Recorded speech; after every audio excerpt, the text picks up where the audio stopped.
Owning a resort sounds like the dream that ends all dreams. White sand, turquoise water, a lobby that smells like eucalyptus and orange blossom. Guests who tip well and complain rarely because they paid too much to be unhappy. But behind that postcard sits one of the most brutal balance sheets in business. So brutal that most resorts don't fail because guests stop coming. They fail because of what happens in the 350 days a year nobody's watching. So what does it actually cost to build the dream? And why does it break so many of the people who chase it? Start with the land. Because before a single palm tree gets planted, the land itself has already decided your fate. Beachfront property isn't just expensive. It's scarce in a way almost no other business asset is. You can build another coffee shop on the next block. You cannot build another mile of oceanfront. Economists call this a positional good, a term popularized by Fred Hirschback in the 1970s, meaning its value comes partly from the fact that not everyone can have it. Scarcity is the product, not just the price. That scarcity means a resort site can run anywhere from a few $1 million for a modest tropical parcel to well over $100 million for prime coastline in a place like the Maldives or the Amalfi Coast. And that's before construction begins. Construction on a resort isn't like construction on an apartment building. You're not stacking identical units. You're building infrastructure most guests never think about. Desalination plants, because fresh water on an island doesn't come from a tap in the ground. Backup power systems, because a five-star property cannot have the lights flicker during dinner service. Sewage treatment that meets standards far stricter than a city hotel, because a beach resort's entire brand collapses the moment the water looks wrong. Added up in industry data from hospitality consultancy STR and Cornell University School of Hotel Administration puts luxury resort construction costs at anywhere from $300,000 to over $1 million per key, per room, depending on location and amenity level. A modest 150-room resort, then, can require capital costs north of $60 million before a single guest checks in. Here's the part nobody puts on the brochure. That number isn't the risk. The risk is what comes after. Because a resort isn't a business that sells rooms. A resort is a business that sells a promise of consistent luxury, 365 days a year, in a location that most of the year nobody wants to visit. This is where seasonality turns from a scheduling problem into an existential one. Think about ski resorts, beach resorts, safari lodges. Almost every resort business has a season, and a season, by definition, has an off-season. Research from the Cornell Hospitality Report has shown that seasonal resort properties can see occupancy swing from over 90% in peak months to below 30% in the off-season. Now hold that number next to this one. Fixed costs at a resort don't swing with occupancy. The security team still needs paying. The pool still needs chemicals and staff. The insurance premium doesn't shrink because fewer guests showed up. A resort's cost structure behaves like a factory that has to keep the lights on even when the assembly line is empty. So what do resorts actually do about this? Two things, and both cost money in different ways. The first is diversification of season. This is why so many modern resorts aren't just beach properties anymore. They add golf, spa retreats, wellness programs, corporate conference space, wedding packages. Each of these exists to smooth the curve, to pull in revenue during the months when the beach alone won't do it. Isidore Sharp, the founder of Four Seasons, built much of his company's philosophy around exactly this principle, arguing that service consistency across every season, not just peak season, was what actually created brand loyalty worth paying for. The second is what's called dynamic and yield-based pricing, a concept adapted from the airline industry and popularized in hospitality through research pioneered at Cornell by professors like Cheryl Kimes. The idea is simple to explain and brutal to live inside. Charge as much as the market will bear during peak weeks. Discount aggressively, sometimes below cost during the trough. It smooths revenue. It also means the guest paying $400 a night in July might be subsidizing the guest paying $90 a night in October, and the entire pricing model has to be recalculated constantly, almost room by room. Now here's a real number that shocks most people the first time they hear it. Even at a well-run resort, the industry benchmark called RevPAR, revenue per available room, tracked by data firms like STR, can sit far below the advertised room rate once you average in every low-season night, every discounted package, every complimentary upgrade, given to keep a review score high. A resort advertising $600 a night might be operating on a realistic average of $250. That's not a rounding error. That's the difference between a business plan working and a business plan quietly failing behind a smiling front desk. Let's talk about labor, because this is where resort economics gets genuinely strange compared to almost any other hospitality business. A city hotel might run with one staff member for every 2 or 3 rooms. A 5-star resort, especially one offering butler service, multiple restaurants, a spa, and activity programming, can require 1 staff member per room, sometimes more. Sol Kerzner, the South African hotelier who built the Atlantis and One and Only brands, was famous for insisting that the staff-to-guest ratio was the single number that separated a resort from a hotel with a beach view.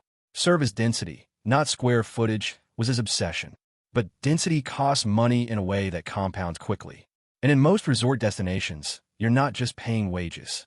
You're often housing your staff, because the resort might be an hour from the nearest town where workers can afford to live. That means dormitories, staff transport, staff meals, sometimes staff health care, all sitting on the books as costs that a city restaurant or a downtown hotel simply never has to think about. Why does this matter so much? Because labor at a resort typically eats between 30 and 40% of total revenue, according to hospitality industry benchmarks compiled by the American Hotel and Lodging Association. That's before food costs, before maintenance, before marketing, before the mortgage on that $60 million construction loan. So where does the case example come in? Consider what happened to many all-inclusive resorts across the Caribbean in the years following the 2008 financial crisis. Occupancy dropped, but labor costs, tied to local employment protections in many of these countries, couldn't be cut nearly as fast as revenue fell. Several properties, including well-documented cases in Jamaica and the Dominican Republic, were forced into what the industry quietly calls operating at a loss to preserve asset value, meaning owners kept the doors open and kept losing money because closing a resort, even temporarily, causes physical deterioration in a tropical climate so fast that reopening later can cost more than staying open at a loss. Salt air corrodes metal. Humidity destroys drywall. An empty resort in the tropics doesn't rest. It decays. That single fact reframes almost everything about resort ownership. This isn't a business you can pause. It's a business you can only slow down expensively. Now, think about the food and beverage side, because this is where the hidden operational trap really shows its teeth. Most guests assume the restaurant at a resort is a profit center, the same way it might be at a standalone restaurant downtown. It's usually the opposite. At all-inclusive properties especially, food and beverage is frequently run at a loss or break-even, functioning as a cost of the room rate rather than a revenue stream in its own right. Research published through the Cornell Hospitality Quarterly has repeatedly shown that resort food and beverage margins run dramatically thinner than standalone restaurant margins, sometimes in the single digits, because the food isn't really being sold. It's being given away as part of an experience the guest already paid for up front. So why do resorts keep multiple restaurants open at a loss? Because the alternative, guests leaving the property to eat elsewhere, means the resort loses control of the entire guest experience, and worse, loses the spending that happens at the bar, the spa, and the gift shop once someone's already out the door. Keeping guests inside the gates isn't generosity. It's a captured spending strategy, and it only works if there's enough margin elsewhere to absorb the loss. Which brings us to the second hidden trap, maintenance capital expenditure, or, as the industry calls it, CapEx reserves. A resort isn't finished when it opens. It has to be substantially renovated every 7 to 10 years to stay competitive, because luxury depreciates faster than almost anything else in hospitality. A stained carpet or an outdated bathroom that would be tolerable at a budget hotel is a 1-star review and a canceled booking at a resort charging $400 a night. Franchise agreements and management contracts with major brands like Marriott and Hilton typically require owners to set aside 4 to 5% of gross revenue every single year specifically for this future renovation cycle. Miss that reserve, underfunded, and the resort quietly ages out of its own price bracket, forced to drop rates to match a tired product, which then starves the reserve fund even further. It's a spiral that has quietly killed more resort brands than any hurricane. Now let's zoom out to the historical angle, because resort economics didn't always look like this. Go back to the early 20th century, and resorts were often single-family ventures, grand hotels built by wealthy individuals as much for prestige as profit. Henry Flagler's development of Florida's East Coast resorts in the 1890s and early 1900s was explicitly designed to create demand for his railroads, meaning the resort itself didn't need to turn a profit on its own. It was a loss leader for a much bigger empire. That model is almost extinct today. Modern resort ownership has split into what's called an asset-light structure, where a company like Marriott or Four Seasons doesn't actually own most of the buildings carrying its name. They manage them under contract, collecting management fees and brand licensing revenue, while the actual real estate risk, the $60 million construction loan, the seasonal occupancy swings, the CapEx reserve, sits with a separate ownership group, often an institutional investor, a sovereign wealth fund, or a private equity firm.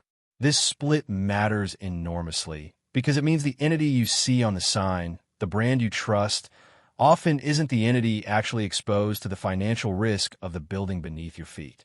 Understanding that distinction is, according to hospitality finance researchers at NYU School of Professional Studies, one of the most misunderstood facts in the entire industry. So who actually makes money in resorts today? Often, it's not the operator running day-to-day service. It's the management company collecting a base fee, typically 2 to 3% of total revenue, plus an incentive fee tied to profitability, all while the property owner absorbs the volatility. It's a structure that lets brands like Hilton expand into dozens of new resort markets without ever touching the balance sheet risk of construction, seasonality, or maintenance reserves. Let's bring in a second real-world comparison, because scale changes everything in this industry. A single independent resort has almost no negotiating leverage. It pays retail rates for linens, for food supply, for insurance, for the online travel agency commissions that can run 15 to 25% per booking through platforms like Expedia and Booking.com. A resort chain with 200 properties negotiates all of that centrally. It self-insures large portions of its risk. It runs its own loyalty program, driving direct bookings that avoid the online travel agency commission entirely, a strategy Marriott has publicly emphasized as central to its profitability strategy over the past decade. That difference alone, the 15 to 25% commission avoided per booking, can be the entire difference between a resort's profit margin and its loss.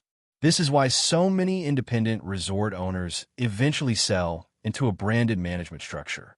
Not because they failed, because the economics of scale in this industry are so severe that staying independent means voluntarily competing with one hand tied behind your back. So what's the real profit margin on a resort?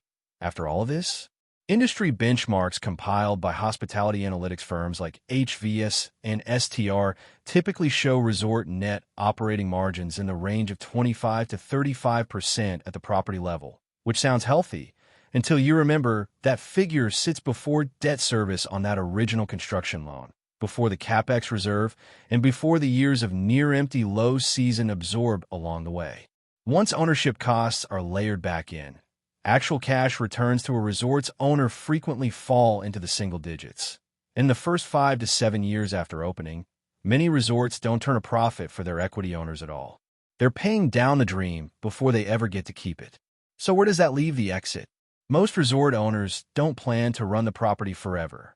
The typical hold period for an institutional resort investor is 7 to 10 years, timed specifically to sell after the initial renovation cycle, but before the next one comes due, capturing the property at its freshest, most competitive condition. This is a deliberate financial strategy, not a coincidence, and it's why so many famous resorts change ownership groups every decade, even as the guest-facing brand and staff barely seem to change at all. Which brings the entire picture back to a single question. What are you actually buying if you buy into a resort? You're not buying a hotel with better views.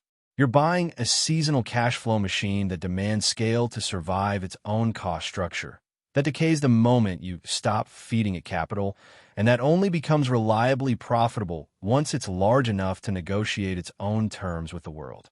That coffee table dream, waking up to a beach outside your own resort, still exists. It's just owned by fewer people than the postcard ever let on, and paid for by far more nights of empty rooms than anyone standing in that lobby will ever see. Owning a resort still sounds like the dream that ends all dreams. It's just a dream with a balance sheet most people never get shown until they've already signed for the land.